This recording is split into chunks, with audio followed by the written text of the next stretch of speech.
The story behind today's video of the painting of the day series is very close to me. I grew up in Poland, and the concept upon which this painting is based has some roots in my culture. I did not grow up during these changes, but I am a product of Soviet Union ideology, and it has influenced my life in one way or another. I'm going to talk about 10 starts from one painting that I did in 2017.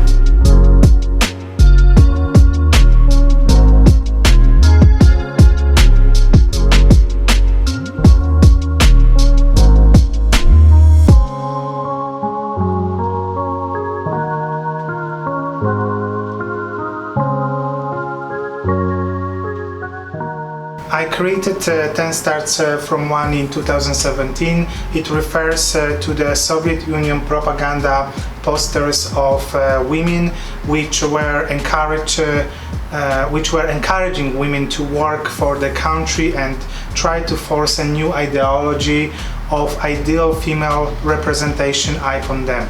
I found this portrait to be very interesting when I came to the United States 3 years before creating this painting. I was shocked and amused by the news and propaganda in the United States. I've never thought this to be possible, but what I saw and heard in the news was sometimes exaggerated or misleading. That led me to think about the poster propaganda that was exhibited not only in the Soviet Union but across the world. It made me realize that the messages are the same, but the circumstances and ideologies that are attached are different.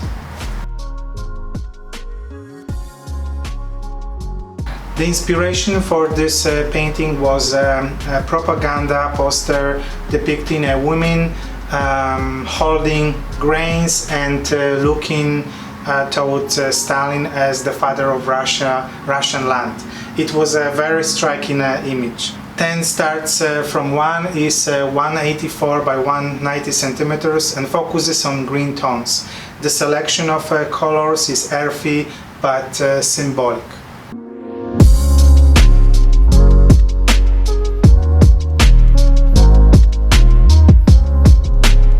Culture, art and politics change the way society functions as well as the roles we play. The relationship between art and politics can be an innocent one or one that triggers complete and utter destruction. After the year of Tsar rule, there was a sudden retreat from a traditional and complete transformation of Russia began, as well as the bringing of a new meaning to being a woman. A woman in the ideology of Lenin and later Stalin emerged as hope for introducing new order to politics, culture and art. On the other hand, a woman was uncontrolled, unpredictable and often sympathetic to the church, supporting established Orthodox values. It was necessary for the Soviet Union to create a new woman, a superwoman. The government made education possible, allowed the pursuit of professional activities and permitted active participation in politics for all women. However, many Russian women did not ask for these rights, and equality did not mean salvation for everyone. Women had to make room for a lot of new responsibilities without being able to give up their previously assigned household duties to anyone.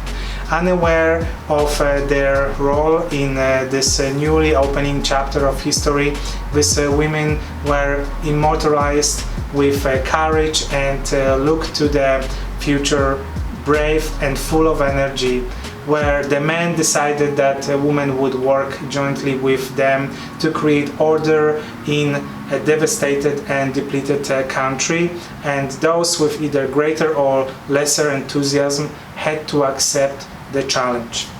With the enormous influence that Russia had in Eastern Europe, also in Poland, this ideology smoothly spread by using the available tools of propaganda.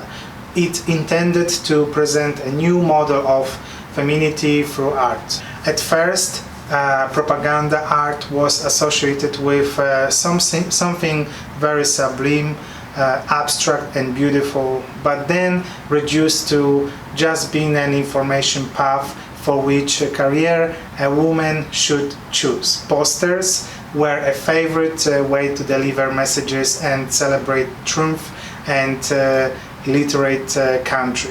Over the years, every possible direction was taken over by the Stalinist authorities and precisely defined what could be shown to the public and how the characters presented to a wider audience should look and behave. It deeply affected art and artists, who often had to create against their own ideology and morals in order to line up with the goals and Communist Party. Hardly anything in art had nothing to do with the political situation and or being a direct fulfillment of the visions of those in power. The ideology of the Soviet Union shaped the perception of femininity to such a great extent that it changed the thinking and roles of women in society during and after the fall of the Soviet Union. Socialist realism is a form of idealized realistic art developed in the Soviet Union and approved by the Communist Party between 1932 and 1988. It was a model for art in Russia and other socialist countries after World War II. Socialist realism is the terminology adopted by the Communist Party for work produced by artists that included painters, printmakers, photographers, sculptors, writers and filmmakers. The aim was to draw an awareness to the socio-political conditions of the working class and act as a method for critiquing the power structures created by these conditions. Grabbing the privileges from them by the men, the women did not notice that they were taking additional roles that would be difficult to deal with. They just became wives and mothers, as well as laborers who work hard for their bread and support the often lost men who, decimated by wars, have been deprived of their masculinity. This representation was the depiction of women delivered in painting, sculpture and posters, and became a general cultural model during communism.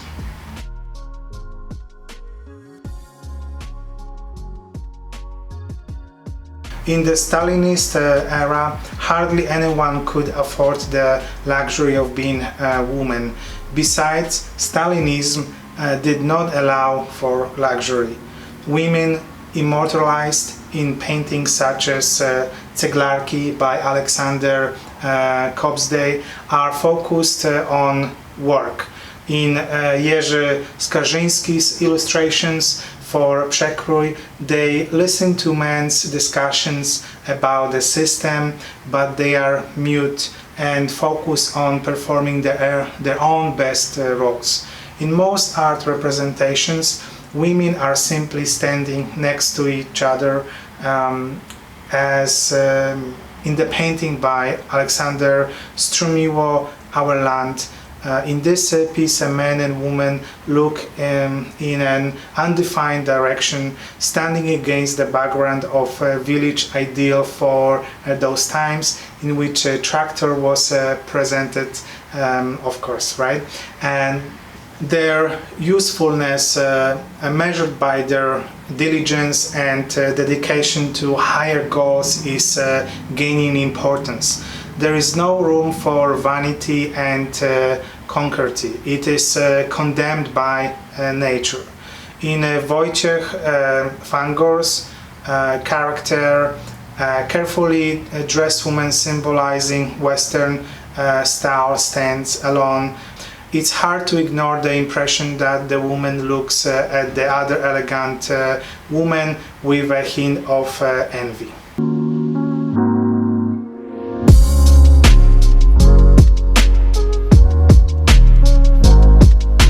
There is also no room for individuality in socialist realism. Women are like each other, monumental and powerful, as if they were carved in wood. The boundary between subtle and feminine facial features and characteristic appearances of the man is blurred. In 𝐒𝐭𝐚𝐫𝐭𝐬, one of his paintings, The Oath, women look like men and children look like adults. They are all universal and created so that every citizen can identify with each other one of them.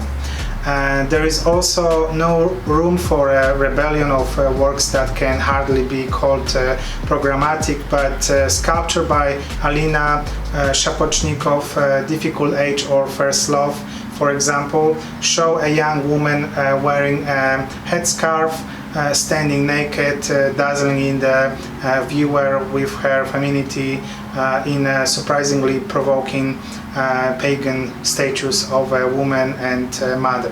She stands upright proudly and is clearly happy with herself.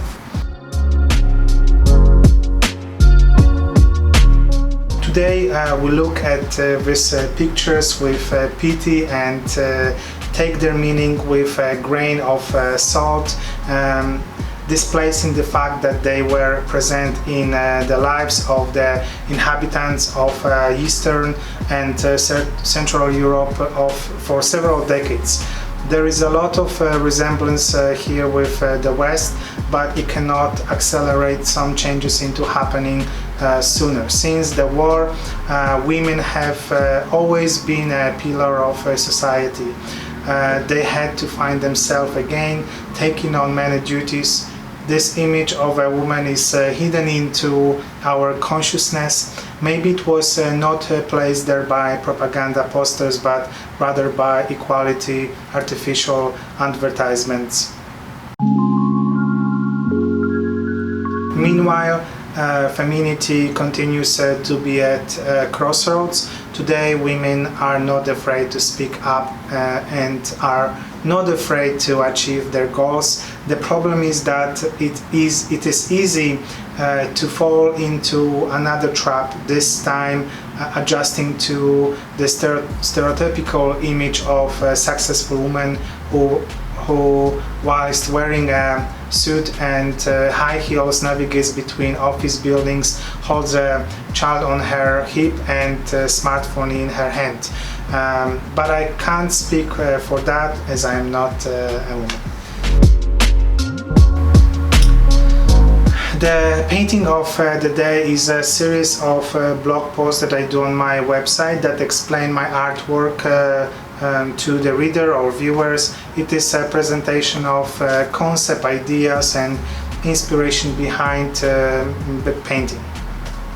If you have missed my previous videos or posts, you can find them either here or on my website. I'll post the link in the description. Thank you so much for watching. I hope you found it entertaining, and I'll see you in my next video.